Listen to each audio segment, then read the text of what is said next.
guides to a really great financial future. Tom and Don are talking real money. Hi, everybody. Welcome to another exciting audio and video podcast, a.k.a. vlog. I am Don McDonald, talking real money. Tom is on assignment, but he'll be with us shortly. Today, we're going to talk again about stupid speculating. Because way too many people keep stupidly speculating, so the time has come to really put my foot down. Okay? I'm sorry, I have to do it. Turns out that a very large chunk of the small cap value increase so far this year, according to the Wall Street Journal, came from trades on GameStop and AMC. A perfect example of stupid speculation. Companies that were on the verge of bankruptcy, they sometimes can recover, but we don't still, and the jury's still out on what's going to happen with either one of these companies. The latest thing from the Reddit gang is gambling on uranium.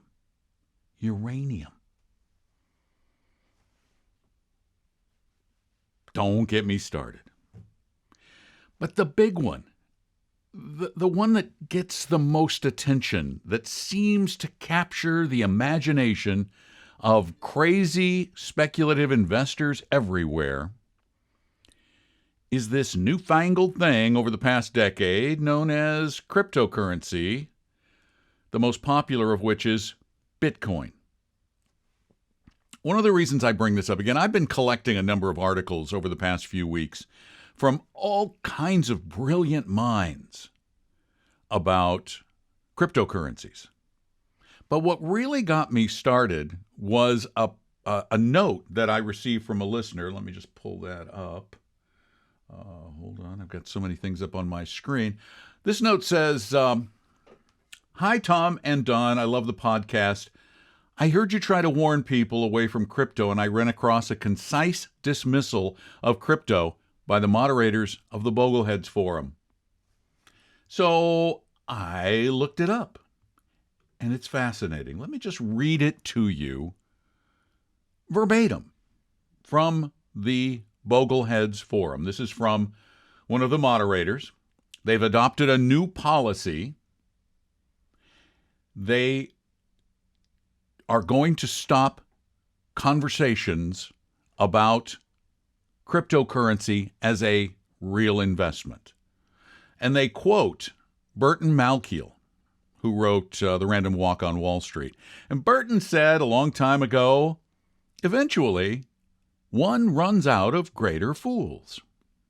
That's the problem with speculating. Often one runs out of greater fools. Now, they say, what is their problem with cryptocurrency? And this moderator said, it is my and the advisory board's feeling that the cryptocurrency market, as currently constituted, is extraordinarily risky and should not play a significant role in a prudent investor's portfolio. The risks go far beyond what we are used to dealing with in a regulated market, like volatility or bankruptcy risk or interest rate risk. Crypto exposes you to non-market risks, such as losing the keys necessary to claim your ownership of the tokens, having your tokens stolen by hackers, happens, or the operators of the exchanges holding them, or having your tokens on an exchange seized by government agencies. All of this has already occurred on multiple occasions. And then there's the largest risk of all, in a very real sense. Listen to this very carefully.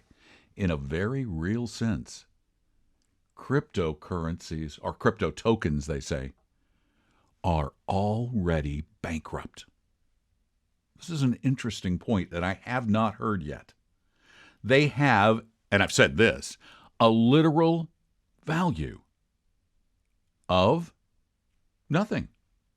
Nothing. They have a future value of nothing. Thus, their price depends entirely on whether enough people are willing to ignore this fact and exchange real money for nothing.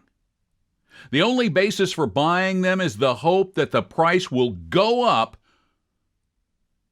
because it's gone up before. We have a 400-year history of fads like this in the financial market, and none of them ended well. To top that off, in today's New York Times, today being Tuesday when I recorded this, there was a great opinion piece on Bitcoin entitled "Bitcoin Cosplay is Getting Real."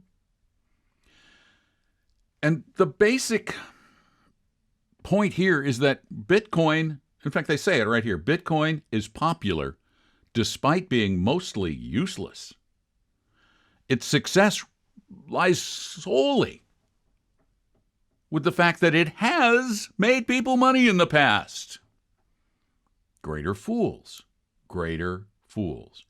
And this piece reiterates the point made in the Boglehead forums when they say the security of Bitcoin is greatly overstated.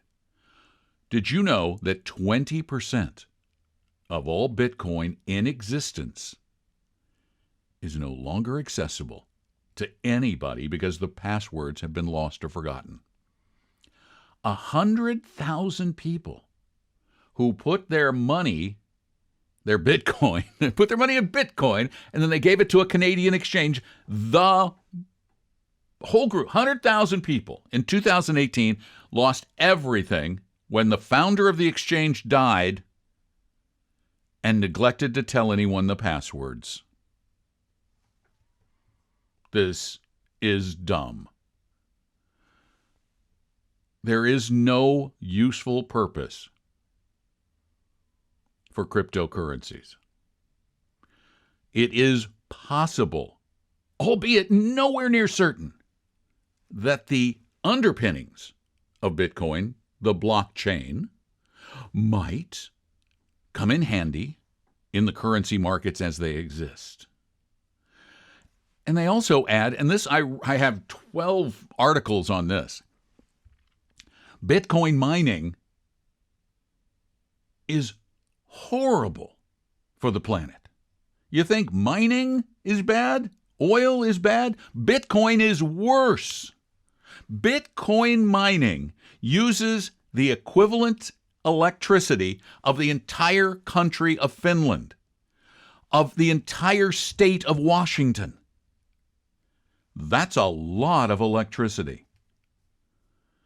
And this article, this author, this editorialist for the New York Times says, the bigger the bubble, the greater the damage when it pops.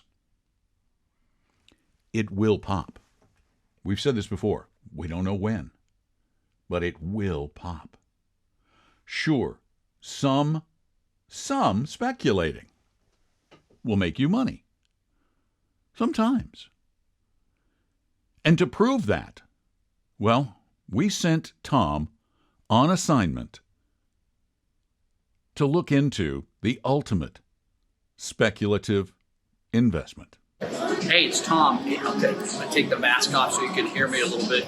Like you, I've been frustrated hearing about all these people making big money in meme stocks and SPACs and all the speculative stuff that's making them rich.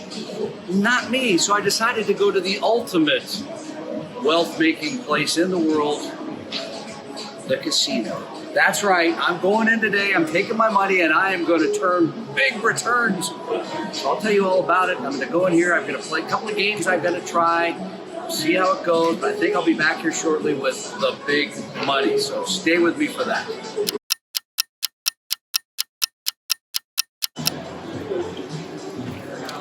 I told you this was, come on, there's 120 big money. All I had to do was go in there. I played one slot machine for literally like 5 minutes. It was a $10 bet, paid off big. I'm telling you what, mutual funds, Robinhood, eat your heart out. This, the easy money, it's right here. I'm going back in. Hopefully I'll see you again with a lot more than this. Oh no, wait, no, Tom, don't go back. We lost him. The lure of easy money was just too much for him. I'll work on getting him back. All right. So what's the moral of this story? What is the moral? You know what the moral is. The moral is you can't get rich quickly, even if Tom did. But it won't last because he's going to go back in and lose it. Probably betting on football games. No, he actually even won that. He went to Vegas. Actually, he went to Vegas to see the Raiders play, and they won. So he's happy. That's probably why he's blowing his money in the casino. So stop. Just stop. There's no need to speculate. There is money to be made. It's just not a lot. If you want to make a lot of money quickly, you have to be willing to lose a lot of money quickly.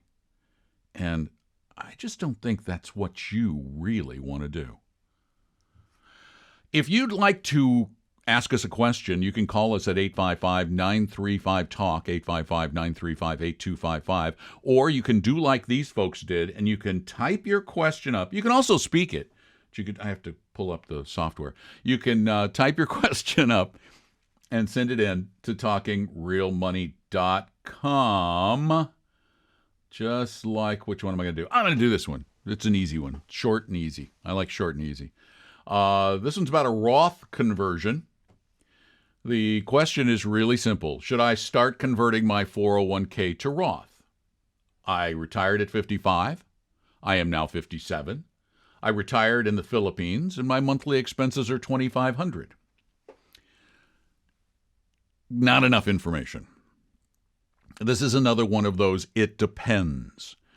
If your monthly expenses are $2,500 and those are covered by your income streams, and you can pay the taxes on the Roth conversion out of monies that are not in the 401k, and you're doing this because you think you're not going to need this Roth money in the very near future, and you want to, at age 72, avoid required minimum distributions, just let that money ride tax-free. Yeah, sure, it might make sense. It might make sense. Just make sure that you can pay the taxes out of other monies. Don't pay it out of the 401k. If you got the money to do that, more power to you. I love tax-free, but bear in mind, you're not going to be in a particularly high tax bracket. You might want to do a little tax planning and see what happens when you start taking money out of your 401k and how much that is and what that does to your tax bracket. But converting some of it, we're big fans of partial conversions to Roth, just to give you two pools from which to draw. One that you can draw earlier and pay taxes on. The other one that can ride for maybe decades tax-free. So it's another one of those darned depends things. Let's see. I'm going to do this question because this is another one that is, and it depends. They're almost always it depends. This is about ETFs. Hello, gentlemen. My question is, can I go all small cap value? When and for whom does it make sense? I won't ever need to draw down this investment. I am 37 with 100% income replacing pension at 57. Wow. I scored a 94 on your risk quiz. Wow. That's pretty impressive. My thoughts are, and he lists a ton of ETFs. AVUV from Avantis, VBR from Vanguard, the DFAS from Dimensional Funds, et cetera, et cetera, et cetera. Here's the thing. The risk quiz is a tool, but it's not exact by any means. You need to ask yourself a really critical question, and you need to be totally honest with yourself. How will you feel, and what will you likely do should your small cap value ETF, whichever one of those you choose, because I don't think the difference is going to make a whole I mean, I don't think the choice is going to make that big a difference. The asset class is the thing that does well. You're going to get a little more aggressiveness in the AV/UV probably and the DFA than at the Vanguard, but whatever. Will you be 100% comfortable with a 1-year decline of 75 to 80% of your value? Let's say you, over the next few years, put $1 million in there. And in the twinkling of an eye, and over the course of a few days, you'll never be able, you can't catch it. People think, oh, I'll just get out. Yeah. No, you can't do that. What are you going to do when it plunges in some future awful market that no one will recognize until after it's already happened by 75%? So your million goes to 250,000. And everybody, every media publication, everything is screaming, this is the end of the world. Stocks are going to zero. They'll never get back. The Great Depression is next. You'll see pictures of old 1930s era soup lines on the internet. Everybody will be saying, well, it's too late. You'll never make this back. How will you react to that? Because that's what will happen someday. And it will seem like the veritable end of the world. What will you do? If you can say, not worried, not going to do a thing. In fact, if I have extra money, I'll buy some more. And I'll just keep buying on the way down. And I'll just keep buying on the way down. And I'll just keep buying on the way down. If you can say that honestly, sure.